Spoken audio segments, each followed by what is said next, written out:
Good afternoon, QChurch, and welcome to our house. This afternoon, we continue our quest together, exploring what love, life, and faith look like for each of us in the 21st century.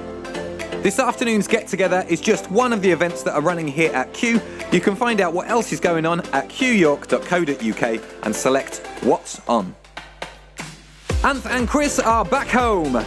And this Wednesday evening, we will be here in the main hall for IQ, where Anth will be speaking, helping us in our quest for a more intelligent faith. Doors will open at 7:15 p.m. for a 7:30 start. Entry is free and everyone is welcome. Remember, you can catch up with the latest action from QChurch on qyork.co.uk and click the Media tab, where you'll find links to watch and listen to talks and video players where you can experience the highlights from our Sunday and Wednesday get-togethers. If you're a guest with us this afternoon, then welcome. It is great to have you here. If you'd like to stay in touch with what's going on here at QChurch, then you can subscribe to our free text messages by simply texting your full name to 07852 622 101. You'll also find a Welcome to Our House card on the pew in front of you, which we'd love you to fill in and hand to a steward. Here at QChurch, we believe that we are on a quest to be an ice-breaking community that can equip and support others on a pioneering path of genuine faith. If you'd like to support QChurch, then the best way of doing that is hitting the donate button on our website. Now, due to circumstances beyond our control, the organisation that provides our online donation service has changed. Now, this means that if you've been giving online in the past, then you'll need to get set up with our new service. Just click donate on qyork.co.uk and follow the instructions on the screen. Now, if all of this modern technology feels a little bit beyond you, then fear not.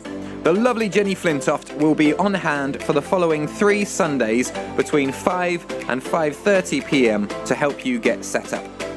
Giving online really cuts down the admin time of dealing with donations, so if you'd like to support Q, then this really is the ideal solution. If that's not possible, then you'll find black and white envelopes on the pew in front of you for cash and cheque gifts, and we'll be taking a collection later on this afternoon. After our final song today, our 5 to 11-year-olds will head out for half an hour of fun with our Life Zone team. There will be drinks and snacks available in the foyer, and we'll have half an hour to relax and chat before collecting our kids from Life Zone and our cars from the car park at 5:30. But first, this afternoon we're going to begin a new theme that will help us with our quest for beauty, relationship and spirituality, and invite us to see the world with new eyes. So prepare to breathe it all in and be transformed as we set off on a quest for the sacred.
God of your promise, you don't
Hello. I hope you got the spirit of that song. Yeah. It does me in when I sing it. I love the line, I see you 8 billion different ways. Phew, that's a revelation that we get in, isn't it? Because I know that's not the way I was brought up, to basically see God in everything. And so tonight, we're going to have a look at this, the quest for the sacred. Now, before I get onto that, thank you everybody who stepped up to do what you've done over the last couple of weeks. Brilliant. We've watched you from afar, and we're still so proud to be part of this house. We're very different, very unconventional, and I'm proud to be that. I don't want to ever just get stuck in a rut. And, you know, if this becomes a rut, we won't be stuck in this either, I promise you, because we're wanting to be present in the context of how we see God in this time and place, not something of an ancient history. Do you get me? And it's so important, and that's why we are who we are. So it's really we're glad to be home. I promise you that while we're away, we learn more about what we don't want to be, as much as we learn what we want to be. Because I can gladly say, I don't want to be that, but it's not always clear what we want to say. I want to be this, but I know what I don't want to be. And that will definitely come out in how we lead this house. But then again, I just want to say leadership is not about hierarchy in the sense that we're above. We're all equal in here tonight. Leadership is just that we have been sort of given the role of helping direct the ship. But it's not because we're superior or anything like that. It's because we just have been given that role. But we want to lead you in the path that we believe we are being shown. Is that okay? And I'm glad that you're following. How lovely. That's great. Anyway, so the quest for the sacred. I don't know about you, but I was brought up that sacredness was one of those words that it was like the word holy or the word sanctification. Boy, that's an old-fashioned word. But some of you will be aware of those words. And it was what something else was outside of me and outside this world. It was something that was out there, and you had to strive to reach it. It wasn't something that was very attainable. People weren't sacred. God might be sacred, and angels might be sacred, but people weren't. And also, the earth wasn't that sacred. Because I was taught that basically this world's going to go up in a ball of smoke at some point. It's going to all get destroyed. So don't care about it. It's all going to go up in smoke. So you had one task, and that was to sort of convert everybody to the Christian gospel. Now, that is such a narrow-minded way of thinking. And I am so grateful that we are being led in ways that we are seeing now beyond that. Jesus coming soon was the mantra. If Jesus is coming soon, then don't worry about anything else. Basically just get on with life. But it's said, and I mean this is interesting, that when religion lost sight of the cosmos, and that more happened in the West than the East, because way back in it was about the year 1000 or wherever, there was a separation of beliefs, and the West went one way, the East went another way. The West went more in the context of doctrine and belief and dogma, and the East went more by the way of experience. And that's still how it is today. But I'm glad to say that there is a change. When we talk about a shift, there's a change. And we're actually now being able to be less confined to narrow paradigms, but open to see the truth of things. But it says this, that when religion lost sight of the cosmos in the West, society became neurotic, and we had to invent a psychology to deal with the ensuing neurosis. Oh, I think that's so powerful. And what did we create? Religion. And religion was there to try and fix the issue that we had become separated from the world, from people, from animals, from God. Because in all honesty, we were all meant to always be connected in a circle that was dependent on each other. Now, I remember my mum used to say that we can be so heavenly minded that we are no earthly good. And I think that that's a truth that we can all learn tonight, that we can become so spiritually minded, looking for the next spiritual experience or the next idea, than actually being earthly good. And I want my quote religion to be of an earthly good tonight. So, life is a cycle, but we have been led to believe that somehow it's hierarchical pyramid with sacred at the top and everything down is getting more and more inferior. But actually that's not the truth. We live in a circle or a cycle where everything is engaged, where everything participates equally.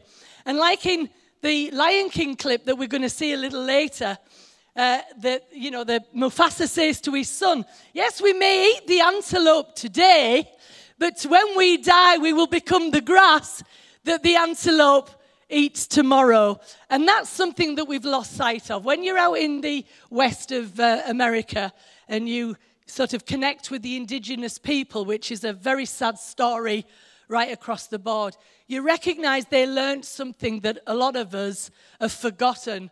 The fact that when they killed the buffalo to eat their meal, they used everything. They ate the meat, they used the skin for clothes, they used their bones for tool, and they thanked the universe that they had the ability to connect with this, and they knew that they weren't just going to slaughter things for the sake of it, but it was for a purpose, and it was in that circle that they understood. So it's important to understand tonight something very special, and there will be a slide of this later, but I'm reminding you of it now. We will never love or save that which we do not experience as sacred. Now, the sacred isn't housed in a building or worn around your neck or something in the sky. The sacred is the here and now in which we reside, all breathing the same air, all imbibing the same water, and made of the same earth, with the same life force flowing through us. So for a long time, I was saved. I'd said a sinner's prayer. I'd sort of put things right with God, but I had no inherent worth. I still didn't feel very safe. But when I understood my worth and saw more clearly the worth of every living thing around me, it changed my life. Once I saw the sacredness in all things, the God in all things, it even changed the way that I put on my coat. Now, you might think, what are you talking about? You're going to see another clip where that'll make sense a little bit later. Because I suddenly realized that Christ was in everything. And then it mattered how I did everything. And that was important. That will make sense to you a little later when you see the Karate Kid clip. But this understanding causes us to live with intention and with purpose. And over the last few weeks, you've been talking about meaning. What brings meaning to life? If you see the sacredness in everything, it will change the way that you do everything. So how we treat everything around us is dependent on whether we see it as precious. Because it's interesting, sacredness, if you look in the definition, it's seen as things that are set apart for God. And we all sort of understand that. But then in the next thing it says, precious. Thank you, you're so wonderful. Precious.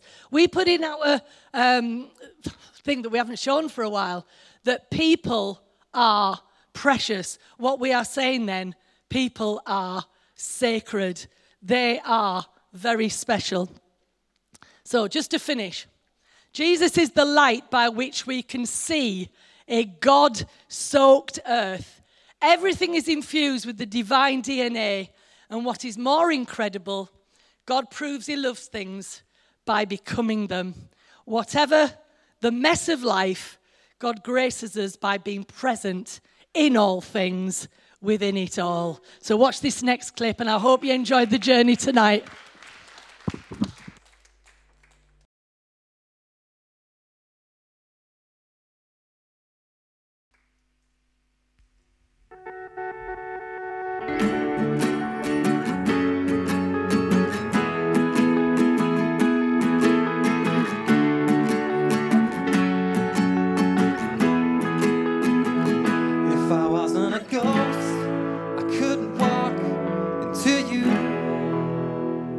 If I wasn't the snow, how could I fall for you? If I wasn't a songbird, how could I call to you? If I wasn't a fly on the wall, I wouldn't know all about you. I'm everything and everywhere. Can you see me in your own reflection? I'm deep within the molecules of the air that you breathe, and all the subatomic, supersonic spaces in between. I'm everywhere.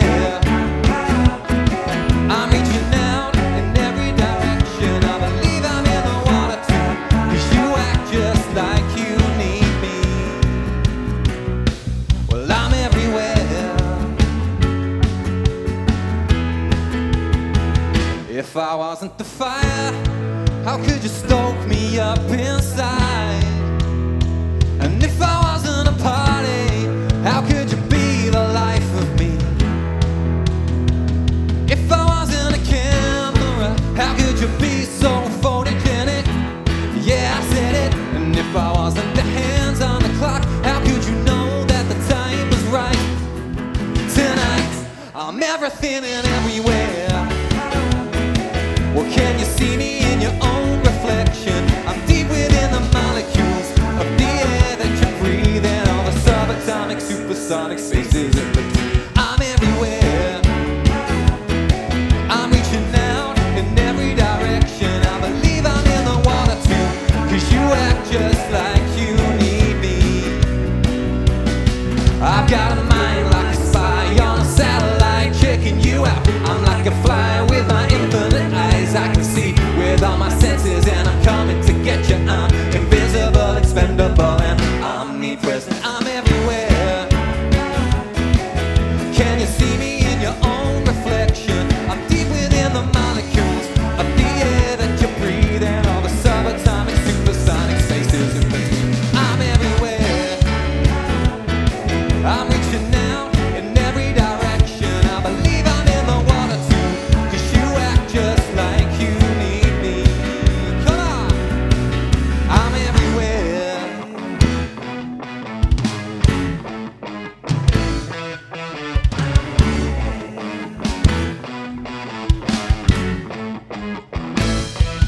Oh, I'm everywhere.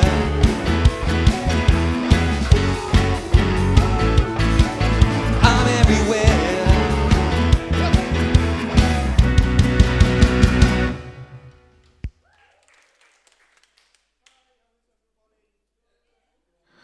Not me, I'm not on, I am now. One of the reasons we don't say much about our trip away to, particularly in Salt Lake, is because we don't want to take the time here, which is very short, in what we want to convey to everybody, just to tell the stories about our journey.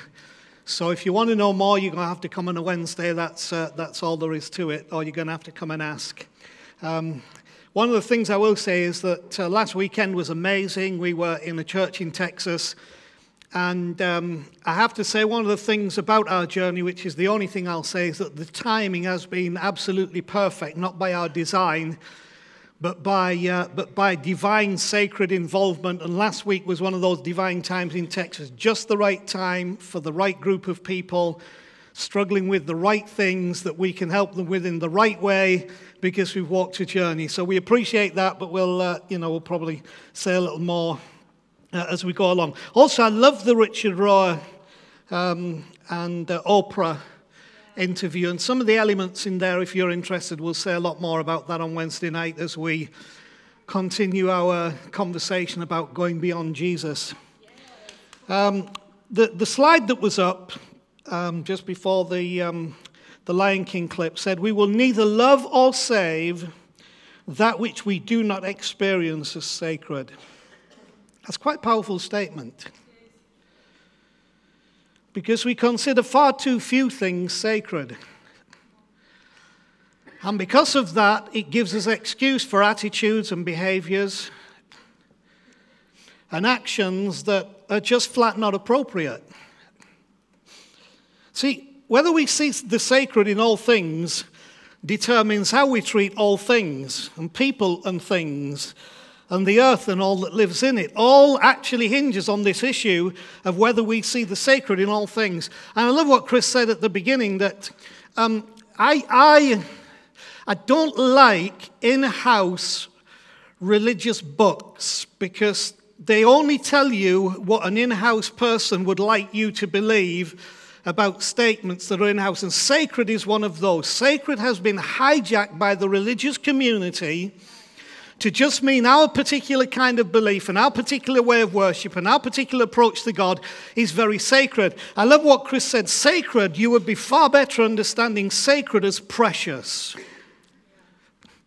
What you do not consider precious, you do not consider sacred. And if we would consider everything as precious, including ourselves,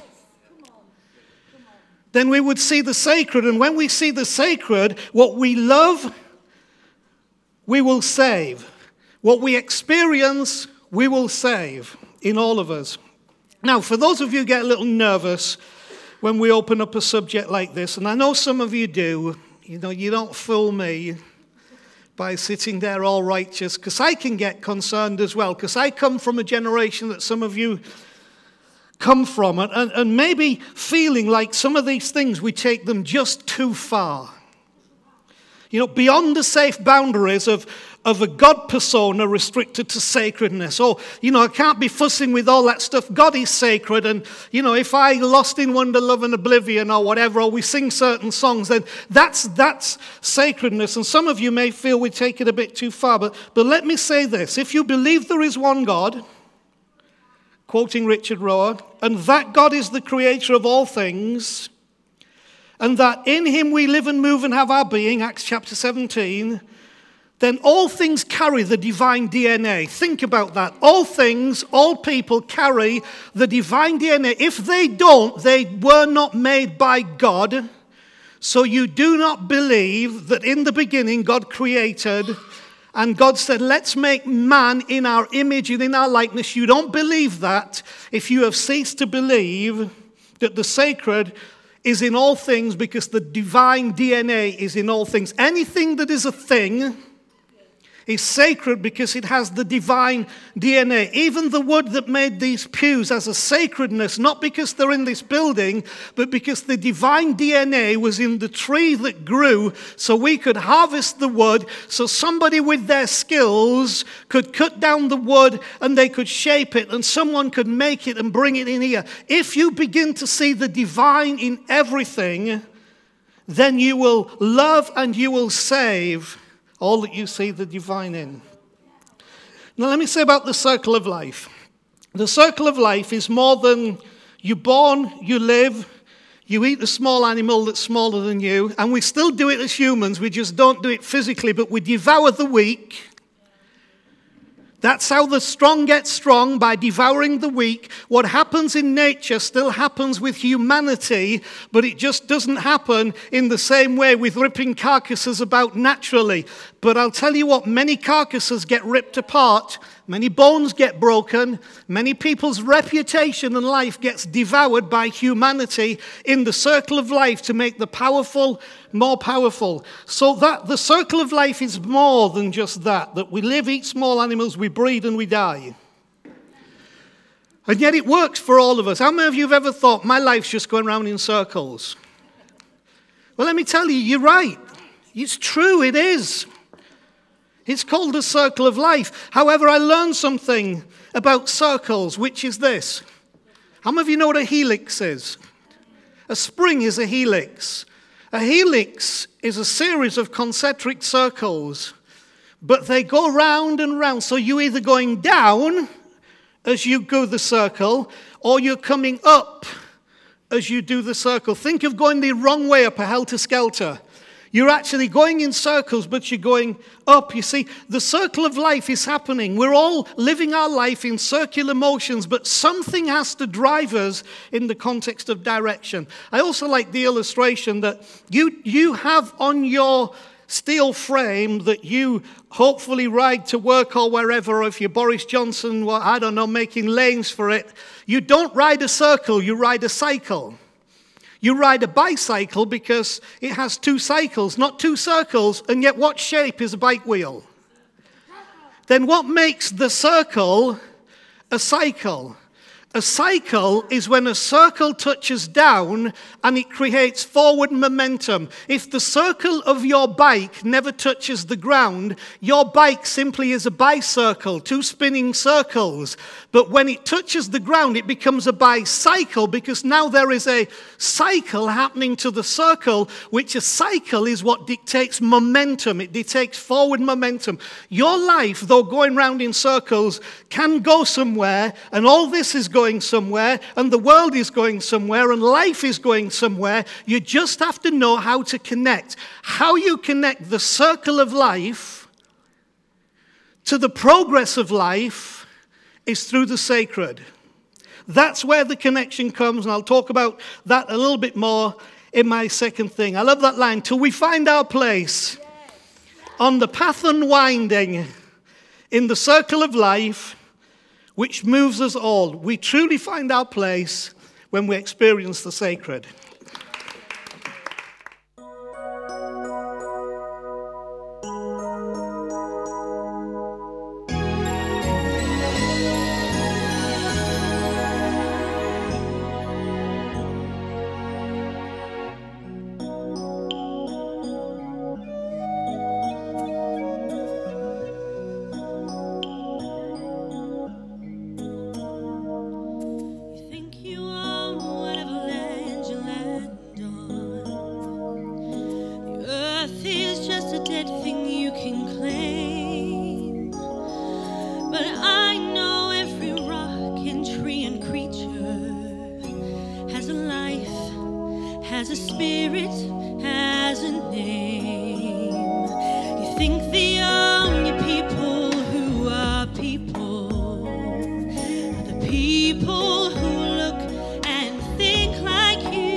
Now, the point of that was that when you see everything as kung fu, every activity that you undertake makes you the person in life that you were wanting to be, that you didn't think you were being trained for.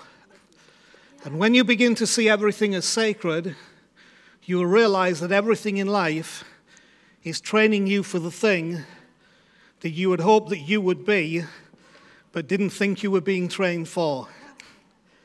In the book of Exodus, in chapter 3, there is a story of the great patriarch Moses. And Moses was the victim of his own behavioral circumstances and found himself as a fugitive simply by his own choices and actions, much like most of us find that in some way we become fugitives because of the choices we made, the things we did, the things that have happened.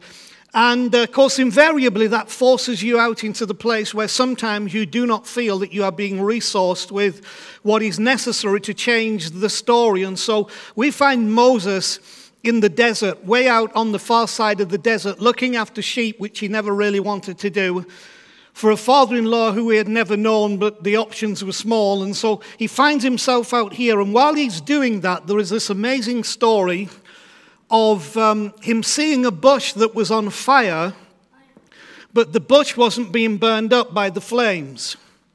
And so Moses, seeing this, being out there, seeing the unusual nature of this, goes over to the bush, and it's like God the divine speaks to him from the bush. A voice speaks to him from the bush to really help him in his situation. And when he goes over, he's called by name. God says, "Moses, Moses," and he says, "Here I am." And then the words are, "Don't come any closer, but take off your sandals, for the place where you're standing is holy ground." Now, I want to just talk for just a couple of minutes about this, because the bush is the thing that grabs your attention. And we can lose ourselves outside of the story. Really, the bush was simply the thing that grabs our attention. It was a metaphor for what grabs our attention that is unusual. And if you don't go take a look or even notice, you carry on walking and miss the encounter that could revolutionize your life. Now, I would propose to you that burning bushes are by our path pretty much every single day that we live. But most of the time we are too consumed by what we are doing to realize that something bigger, something sacred is happening to us in the sacredness of our lives that we miss because we don't realize the sacred is all the time, in all things, with all of us. And so we miss our burning bush, which is not the same as Moses' burning bush, but it's nevertheless the same. It's the thing that grabs your attention. Now, what follows next may have little or nothing to do with the bush, and we can get so obsessed with things that are not the point. The bush wasn't the point. That was just to grab his attention. But there's always a voice that speaks from within the bush when you'll take the time to say, "This is unusual. What am I being told in the midst of this that I am seeing?" So it's one instruction among the multitude of options that actually intrigues me. One instruction. Lots of options, one instruction. Moses had to choose himself whether to turn aside to the bush. Moses had to choose whether he listened to the voice coming from the bush. They were all Moses' choices, just like we have to make choices about the sacred in our life. Am I going to take notice of this? And what is this telling me? What is the voice that's coming out? But there was one instruction among those multitude of choices that comes directly from the divine. And that instruction was this: take the shoes off your feet, because the ground that you're standing on is holy ground. Now, this was literally just in the desert. It was not a special place. It was not a temple, a synagogue, a church, a mosque. It was nothing. It was in the middle of the desert. Something bigger than location was being said here. Take the shoes off your feet, because the ground that you're standing on is holy. Now, here's the point I want to make with you. Moses' shoes were the barrier between his life and the holy ground. They were the barrier between him knowing about the sacred and feeling the sacred. And if he didn't take off his shoes, he would forever be insulated from full connection with the sacredness, the divine that was breaking into his life, that was going to change the whole course of his existence. Now, I appreciate there's a reason for wearing shoes. There was a reason for Moses wearing sandals, because you can get hurt walking on your journey without the barrier of the shoes. But there comes a point that what we wore, what we put on, what we have held to create a barrier between us and pain, us and hurt, us and wear, blisters of the road, at some point becomes the barrier that prevents us from experiencing the divine, because now we're more busy trying to protect our journey than we are experience the life that will come from the divine interaction that is happening, where at one time the sacred in our lives begin to become one and our lives are forever changed. Take the shoes from off your feet. Remove the barrier that you've put there because you're so afraid of the pain. You're afraid of being let down. You're afraid of being used. You're afraid of being abused. You're afraid of what this will cost, what this might hurt. You're afraid that you might be exposed to life. But there comes a point, if you are going to be one with that which is sacred, you have to take the shoes from off your feet. But you need to understand, because the ground that you stand on is holy. Why was it holy? Because it was the ground that Moses was stood on. It actually wasn't holy because just God was there. It was holy when Moses was there. It wasn't because God was in a bush. It was holy when Moses said, I'm prepared to stand in this place in life, remove the barrier that separates me from it, get rid of the fears and the anxieties, and stand here and believe this is a sacred moment, this is holy ground. His life changed in that moment because the ground you stand on is holy. So here's my word for you tonight. If you want to live in the fullness of the sacred, take the shoes from off your feet, because the ground that you stand on is holy, and the sacred will permeate out from you, into you, and through all around you, so that you, like Moses, will become the deliverer, the friend, the person you hope to be. And those things that were making you a fugitive, that bind your life because they are temporary fixes and come because of your fears, will disappear, and you will go with the boldness that you were always called to have, because you realize it's all kung fu. It's all sacred. It's all Christ. It's all in me. Tonight, take the shoes from off your feet, for the ground that you stand on is holy. And you will see that the sacred in that and the sacred in you will transform your whole existence. Take the shoes from off your feet.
comes alive with heaven's gift.